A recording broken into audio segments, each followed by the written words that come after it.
This was a Saturday morning hustle flashback episode. Adversity affects all of us. You're always going to have bumps in the road, roadblocks, things that slow you down, things that stop you completely. They can be small, something minor as a slight delay in the morning because of weather. It can be huge, like health issues or being trapped in an airport in the middle of nowhere when you really need to be doing some work. We're on a deadline. But no matter what it is, you can only do two things. You can be prepared and you can react. If you are prepared, if you're ready for something to happen, if you have plan B and plan C because you thought things out and you're smart and your business ideas are well developed and you have good partners and good vendors and good relationships that you can rely on, you can get around delays and even missing deadlines and being late on things if you're honest and you communicate with those around you and it's a legitimate issue. It's not simply because you overslept or you drank too much last night, but because a snowstorm has shut down your city. The other thing you can do is how you react to it. You can let it depress you. You can let it make you mad. You can let it slow you down. You could even say, well, that's it. Not going to do that. Completely give up because some piece of adversity got in your way.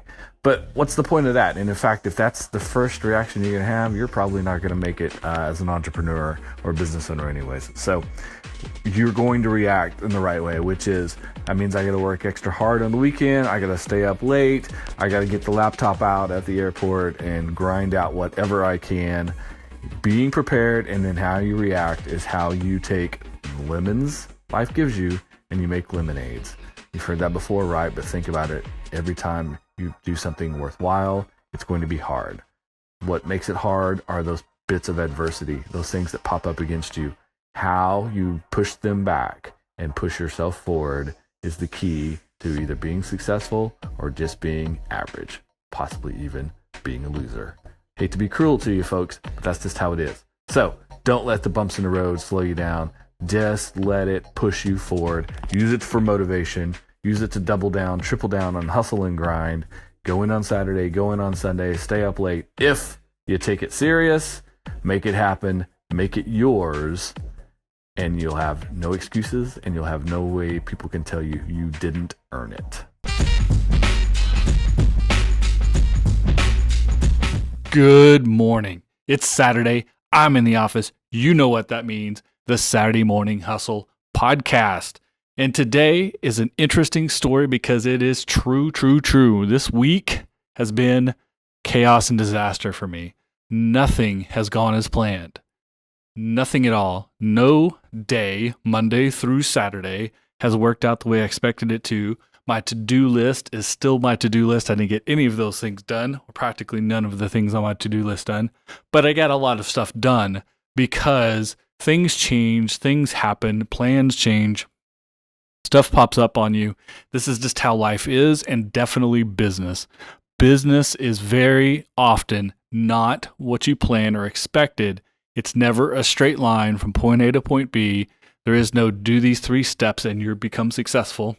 And even the things that go well and go as orderly as possible, you still have to continually do over and over and over again. And there's always an opportunity for a variable to come in that changes the situation, that makes it different.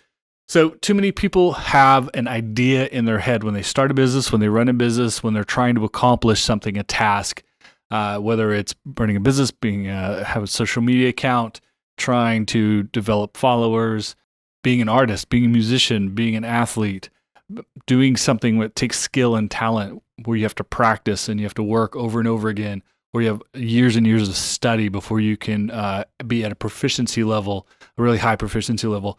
All of these things, people feel like they go into it with an A to B straight line. Here's how it's got to work. If I do this and I do this and I do this, then I get the thing. And life is not like that. Business is definitely not like that. And then trying to accomplish things or create success is almost never the A to B roadmap. But now here's the key. Here's what you got to take away from this. Here's the real winner. Don't think that means you can skip writing the plan. You still have to create the plan. You still have to go through the process. This is the most important part. The process of creating a business plan, a strategic plan, a strategy to develop something or accomplish something from point A to point B. That process, the tools that come with it, the information that comes with it, the knowledge that comes with it, the firepower that you'll have by having it in your back pocket when things change, that is the important part. It's easy to say, if it's not a straight A to B scenario, if it's not a single roadmap, why create a roadmap at all? That is the way of, if you want to punk out and not accomplish something.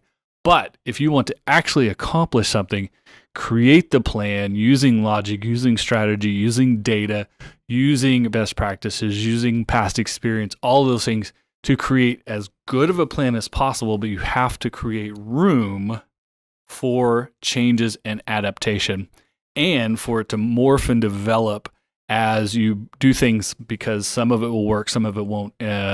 Audience will change, the atmosphere will change. All of these things will come up different in the future. So you having a strategic plan, a business plan, even a 5-year, here's what I want to accomplish in 5 years, and I need to accomplish this in year 1, year 2, year 3, etc. Having these things written down, and then all the things that come with it. You can't get from your second year until you accomplish these 7 things. Well, those 7 things may change, but if you don't begin with those 7 things, then you won't be able to accomplish any of them at all, because A, you don't have them laid out in front of you, which means you haven't set a target for them, which means you haven't created the assets or skills, etc., that will allow you to accomplish this. So you have to start with a plan. You have to work as much of it as possible, but you have to anticipate that it will change and be different. These are the keys.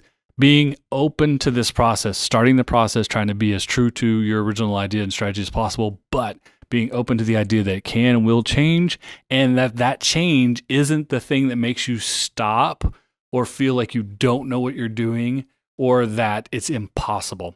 That change, when you're prepared and planned for it and able to adapt to it because you have prepared yourself, that change becomes part of your success, not part of your failure.